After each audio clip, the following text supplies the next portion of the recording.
নমস্কার বন্ধুরা, কেমন আছেন আপনারা সকলে? আজ আপনাদেরকে দেখাচ্ছি মায়ের মন্দিরের একটা ভিডিও, যেখানে আমরা মাকে পুজো দিতে গেছি। এটা হলো গিয়ে নৈহাটি বড় মার মন্দির। সবাই বলে মা বড় মায়ের মন্দিরে নাকি খুবই জাগ্রত এবং মানত করলে সমস্ত মনোবাঞ্ছা পূর্ণ হয়।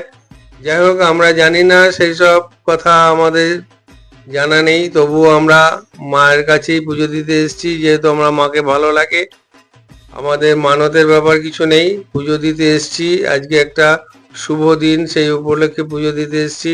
প্রথমে আমরা গঙ্গায় গিয়েছিলাম, গঙ্গার স্নান করে নিয়েছি। সেখান থেকে এসে ডালি নিলাম, ডালি নিয়ে সোজা আমরা মায়ের মন্দিরে প্রবেশ করছি।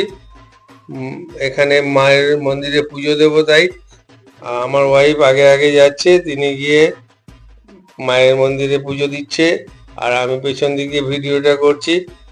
দেখুন মায়ের রূপ, এত সুন্দর মায়ের রূপ। মাকে প্রণাম করুন ভক্তি ভরে, আপনাদের মনোবাঞ্ছা পূর্ণ হবে।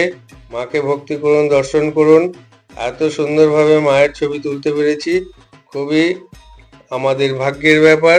আমার ওয়াইফ এখানে পুজো দেওয়ার পরে একটু অপেক্ষা করছিল, তারও একটু ভিডিও করে নিলাম। দেখুন, এটাই আমার ওয়াইফ। আর বন্ধুদের কাছে আমার একটা বিশেষ আবেদন, যদি মাকে ভালো লেগে থাকে তাহলে মাকে প্রণাম করুন আর আমার ভিডিওটা সবার মাধ্যমে একটু শেয়ার করে দিন।